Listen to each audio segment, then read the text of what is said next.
So we were discussing about the definition हमने पढ़ लिया है और आई होप आपको याद भी हो चुका होगा डेफिनेशन कैसे याद रहेगा?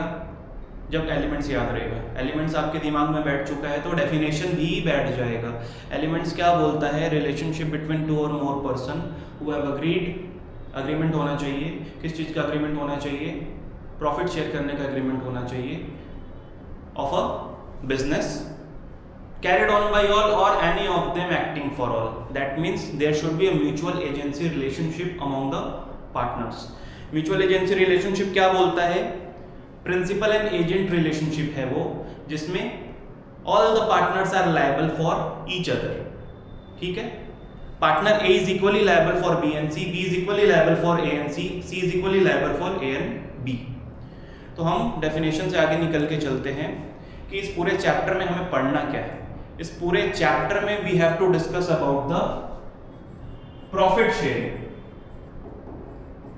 सर प्रॉफिट शेयरिंग मतलब किस प्रॉफिट का बात कर रहे हैं? हमने तो क्लास 11 में पढ़ा था ग्रॉस प्रॉफिट होता है, नेट प्रॉफिट होता है। यहाँ पे हम किस प्रॉफिट का बात कर रहे हैं? हम यहाँ पे बात कर रहे हैं नेट प्रॉफिट का। हम यहाँ पर बात कर रहे हैं नेट प्रॉफिट का। नेट प्रॉफिट मतलब क्या होता है? सारा खर्चा माइनस कर दिया है, एक्सपेंसेस डिडक्टेड। सर सारा खर्चा माइनस कर दिया मतलब किस टाइप का खर्चा माइनस कर दिया है? सर पीएल अकाउंट हमने बनाया था क्लास 11 में। पीएल अकाउंट बनाया था तो हमें पता है हमने क्या क्या किया है। सर ट्रेडिंग अकाउंट से ग्रॉस प्रॉफिट यहाँ ट्रांसफर होता है और उसमें से हम सारा इनडायरेक्ट खर्चा माइनस करते हैं। तो सारा इनडायरेक्ट खर्चा जैसे रेंट, जैसे मैनेजर को हम कमीशन दे रहे हैं, जैसे हम एडवर्टाइजमेंट करवा रहे हैं, बहुत सारे खर्चे हो सकते हैं।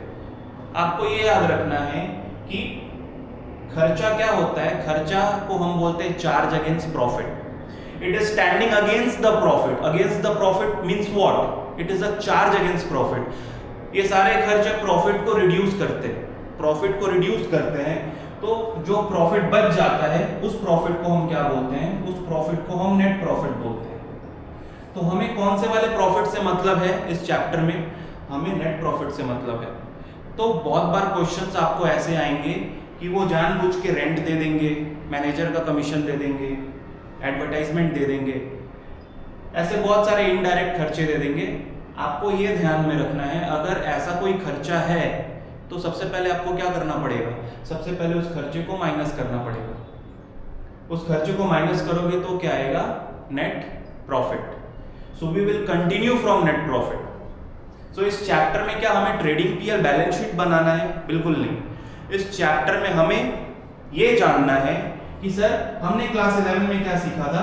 हमने क्लास 11 में सीखा था कि सबसे पहले ट्रेडिंग अकाउंट बनता है, ट्रेडिंग के बाद पीएल अकाउंट बनता है, पीएल के बाद सीधा बैलेंस शीट बनता है। बट सर हमें कैसे पता होगा कि अगर एक से ज्यादा पार्टनर है तो किस पार्टनर के कैपिटल अकाउंट में कितने रुपए हैं? कैपिटल का अमाउंट कैसे पता चलेगा? यानी अगर आपको पार्टनरशिप फंडामेंटल्स में बैलेंस शीट बनाना है तो आपको ट्रेडिंग पीएल के बाद 2 एक्स्ट्रा अकाउंट सीखने होंगे। उसको हम बोलते हैं पीएल एप्रोप्रिएशन अकाउंट। और पीएल एप्रोप्रिएशन अकाउंट के बाद क्या बनेगा? पीएल एप्रोप्रिएशन अकाउंट के बाद बनेगा partners capital account.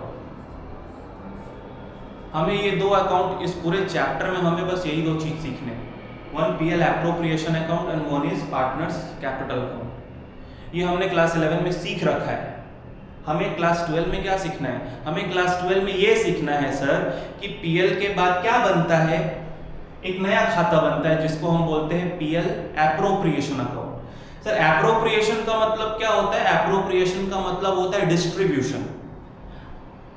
That net profit is getting distributed among the partners in the following names.